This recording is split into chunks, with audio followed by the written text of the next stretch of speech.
Hello and welcome to the College Football Fanatics podcast. This is Monday Night Breakdown.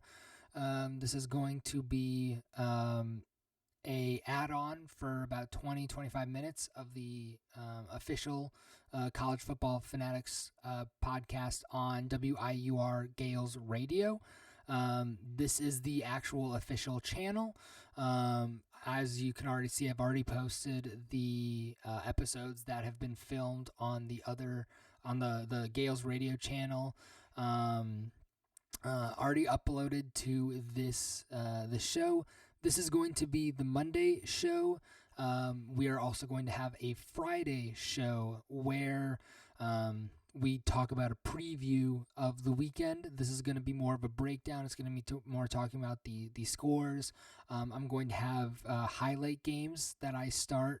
Highlight games are going to be games that I watch in its entirety. I take extensive notes. I look at player stats and I compare them to the past. I look at teams. I look at the different games and all of those things. It's going to be fun. It's going to be more focused. So I don't have a specific game that I'm going to be looking at this Monday, but Friday we will have a specific game that we are going to be previewing in its entirety. So we'll be talking, about a dozen different games, obviously, but we'll be focusing on one to really focus on. I don't know why I said focus on twice, but it'll be really great. I'm really excited for this. I think it's a great opportunity, to expand what we can do on this show.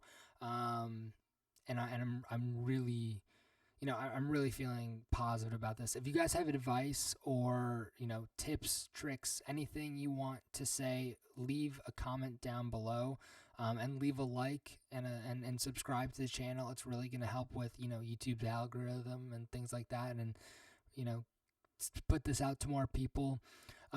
We do also now have a Instagram. I'm going to drop the link down below if you guys want to follow us there.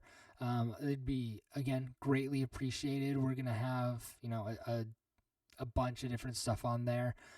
So let's get right into it. So this week didn't have a lot of shakeup at the top in terms of playoff potential. There were a couple teams that are pretty much now eliminated from the playoffs, but there's not much in the top five-ish. There's not anything in the top five. I don't think there's going to be any change when the playoff committee comes out tomorrow with their picks. I don't think it's going to change at all in the top five. So USC put the beat down on Colorado, 55-17. It was clearly USC's game. They just have absolutely been dominating. I can't wait until USC ends up playing UCLA. I think that's going to be a really fun game. It's coming up this weekend.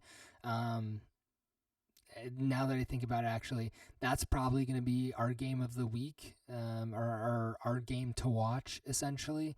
It's going to be a lot of fun because UCLA and USC have both been doing really well this season. I know they're 8-2, or I know USC is a 9-1 team, and I think UCLA is 8-2 now. But they've still been doing really well, and I can't wait until essentially they both move to the Big Ten, and I think that's going to strengthen the strength of schedule for all Big Ten teams. Essentially, it's going to make it harder to make it to the championship for each team. So I'm really excited for that. But this game upcoming with UCLA is something that I'm really gonna love watching. I have some family who went to UCLA, so there's a little bit of it in my blood. And then next game is Georgia and Mississippi State. This game at half was 17-12, and it was really close, closer than it should have been at half. But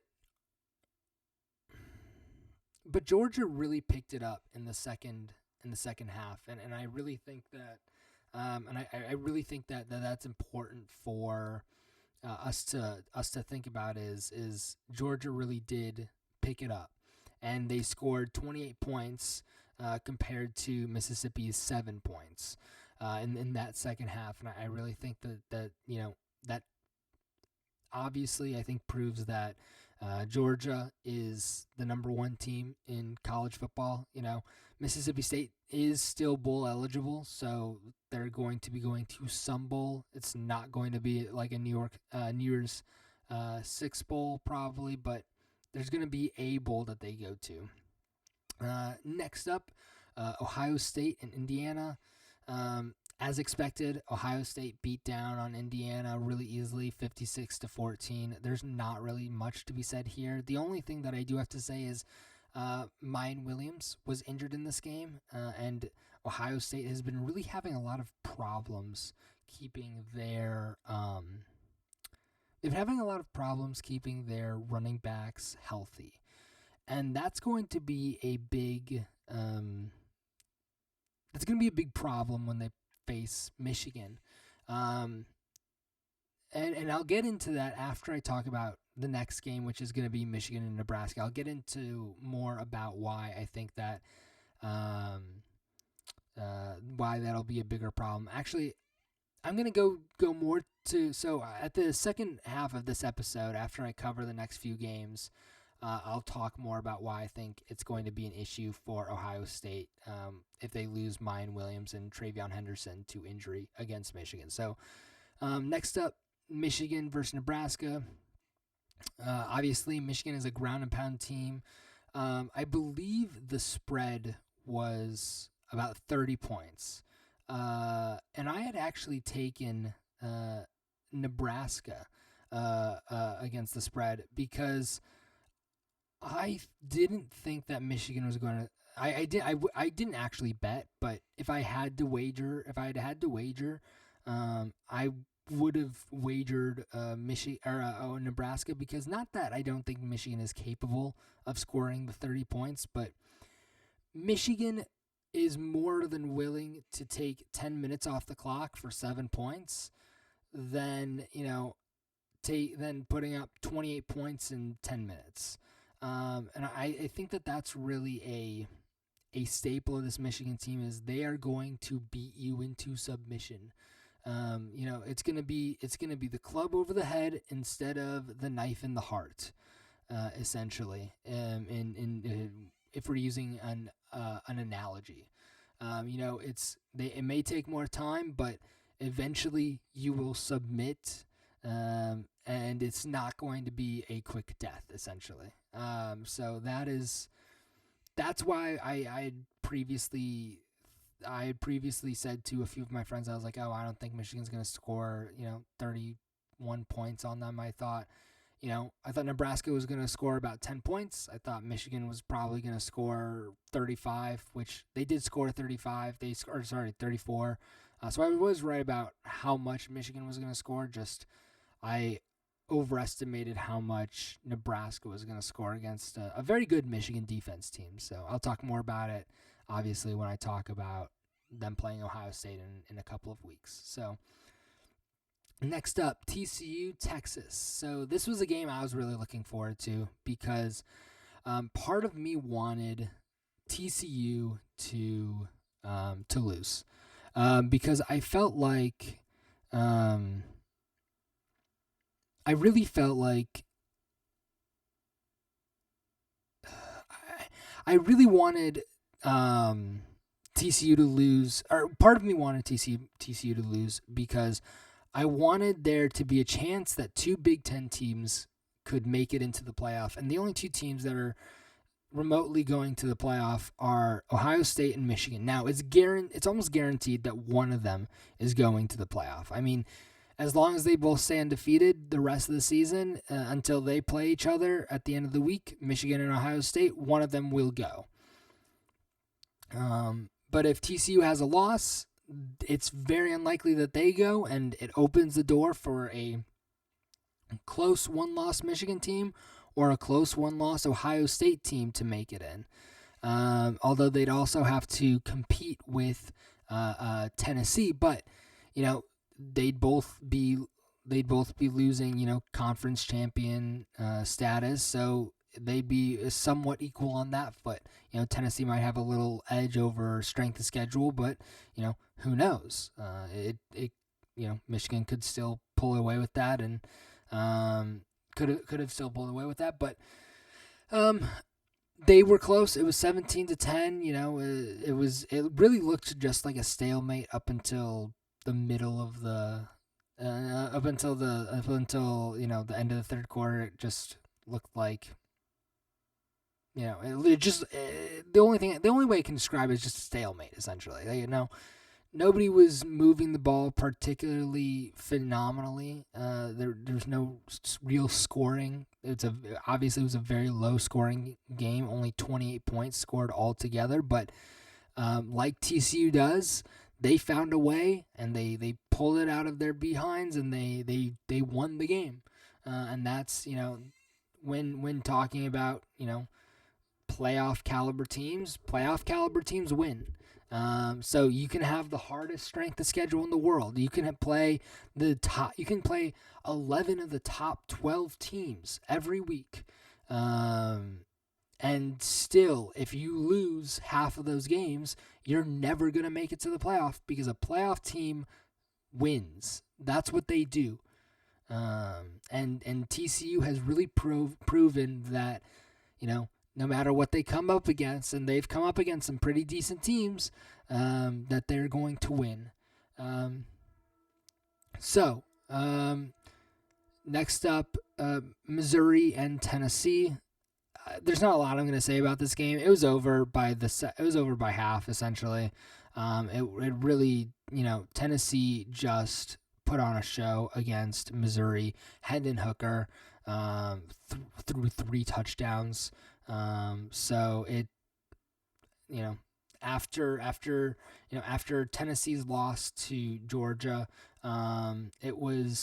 this was a really good bounce back game for them, and I was really happy to see that they didn't let that loss come and affect them in a negative way against Missouri, which it very well could have. This was a Tennessee team that hadn't really been in a position like this in the past few years, too often, and a position where it's getting close to the end of the season and they're right in striking distance of that that fourth or that college football playoff spot.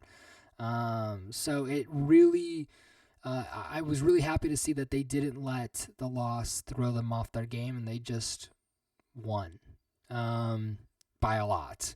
I mean, those 90 points scored in that game alone. So, next up, Washington versus Oregon. So Oregon, their playoff hopes are dashed at this point. There's no way they're making it in with 2 losses. Washington, I was really upset in the AP poll to see that Washington was still behind Oregon. If you beat a team, you have the right to definitely jump ahead of them. Either drop Oregon to behind Washington at, I think they're at 16, or jump Washington ahead of Oregon, and I think Oregon's at 13. So it's one of those. Do either one. I don't care which one you do. Just do one of them. Because I think Washington proved that head-to-head, they were the better team. They proved that, 37-4 or 37-34 in the final. So that's all I have to say on that game. Or I want to say that Michael Penix, the Washington quarterback. This is nothing against Michael Penix or left-handed quarterbacks. I've always found left-handed quarterbacks to be a little weird because of just the way they throw. And obviously, this is a prejudice of right-handers because I am a righty myself. I mean, if you look at the numbers, that left-handed throwing had, didn't do much to deter Michael Penix. He was 26 for 35, 408 yards and 2 touchdowns in the air.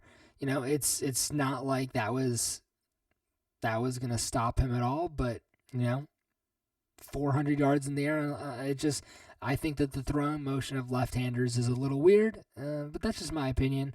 Let me know what you guys think in the comments below. So, last game that I'm going to talk about is LSU Arkansas.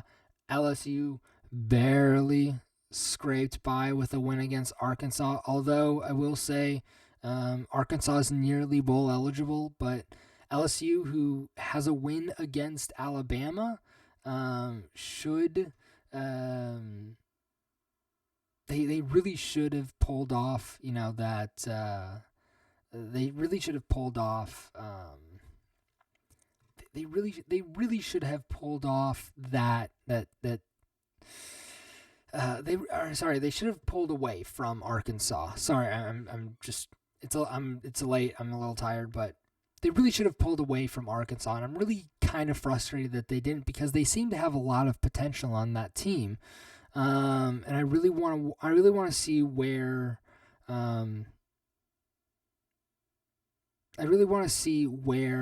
where LSU can go from here. But the one thing I will say is that even though LSU didn't score a lot, their defense really got after that quarterback. I mean, their defense dominated Arkansas's offense, and it was not even close. I mean, it did not look pretty for Arkansas. I mean, every single play it seemed like that, there's an LSU player in the backfield. So I wanted to say that, and I really think that they did do a great job on defense. So we've only got a few minutes left, but I'm going to do a super early preview of Ohio State and Michigan. This is a game that is probably the best rivalry in college football. Now, that's going to be a controversial statement. You guys might say the Iron Bowl is the best rivalry in college football. But Michigan and Ohio State really is, in my opinion. I think it has, the best history. It has a lot of emotion. It's a very, very emotional game. And if you ever go either to the Big House when they're playing Ohio State, or to Columbus when they're playing Ohio State, I've been to both, and I've been to Columbus when Michigan has lost big. I've been to Columbus when Michigan has lost by just a little. I've been to the Big House when Michigan has won big. The only time they've won big was last year, but then again, I've gone when they've won big, and I've gone when they've lost big. So it is still an emotional rivalry, and players look forward to this all year. Fans love this game. If you look up The Game, which is the name of the Ohio State-Michigan rivalry, if you look up The Game, you have list after list after list after list of just videos from, from when Charles Woodson played, or videos from obviously Hutchinson last year, but you have videos going back 100 years.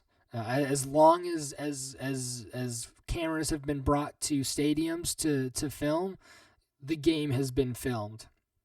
You can look at 60-year-old tapes of film, and it's really fascinating to watch. And I think this game is going to be even more spectacular, because I don't think this is going to be like last year where Michigan blows out Ohio State. I think this year the game could very well be decided by a single point, because I think Michigan's defense, which is the best scoring defense in the country, the best rushing defense in the country, the fourth best passing defense in the country, I think those things contribute. This defense is better than last year's. They might not have the star power. in Aiden Hutchinson and David Ajabo and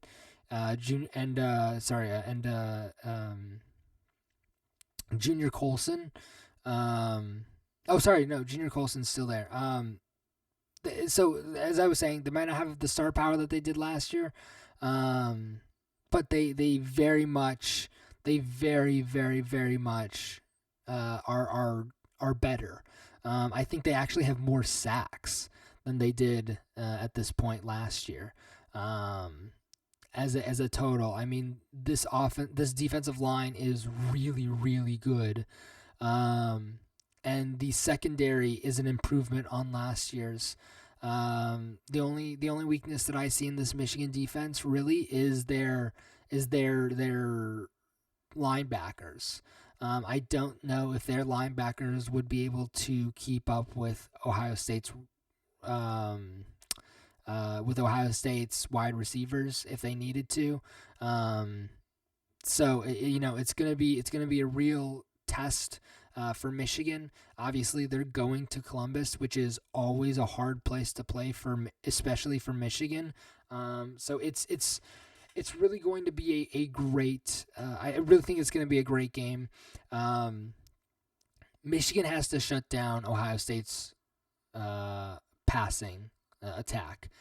They have to force Ohio State to run. Michigan has to force Ohio State to run the ball, and if they do that, Michigan has a clear edge, especially if Travion Henderson and Mayan Williams, who both have struggled with injuries all season, especially if they're out for that game.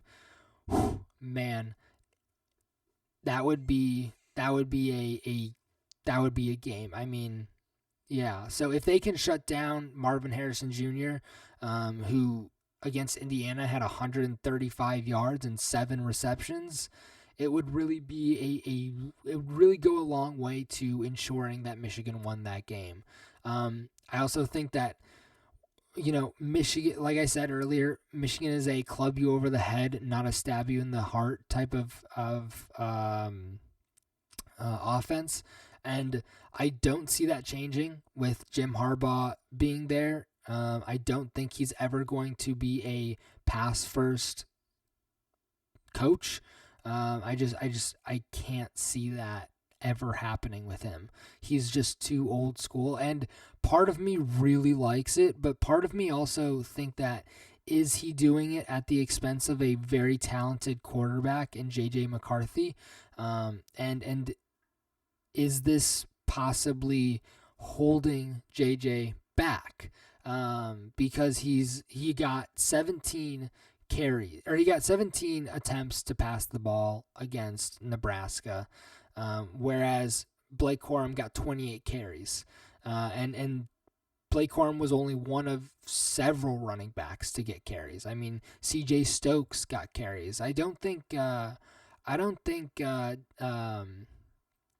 Edwards got carries. I think he was actually injured in the game, but I'm pretty sure McCarthy also got some carries himself. So I think that it's really important that Michigan starts to incorporate a little more passing into their game, but I'm open to see what's going to happen.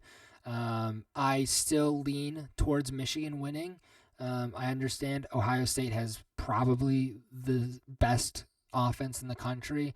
I think Michigan is the more complete team, though. I mean, in the sense that complete means, physicality on both sides, ability with the ball on both sides.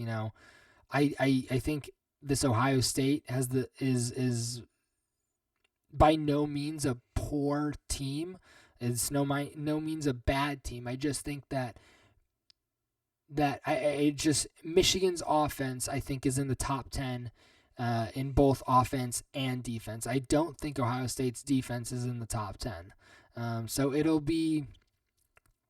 definitely be a great game, and I highly suggest everybody always watch this game because it's a lot of fun, and it's a lot more fun when it's a lot more competitive, and in the past couple of years, it's been very competitive. So I'm really excited to see how this plays out. So that's it for tonight. Like I said, this is going to be a companion video to the main episode on Wednesday at 11 o'clock Eastern. I hope you guys will tune into it on WIUR radio. If you guys can't get it there, if you guys are not able to get it on the live stream, it will be posted at this channel as well later that day. So all of the content that we're going to be posting is going to be posted here. There's just going to be added stuff there too. So this is going to have everything we have, and I'll be posting, I'll be posting on Instagram about, different things, and, it'll be really important I'm going to do my best to be really good at keeping this going, and making sure it's available and you guys see it and stuff like that, and it's going to be a lot of fun. So I hope you guys enjoyed this video. Please like, comment, and subscribe. It really helps with the algorithm, and I hope you all have a fantastic night.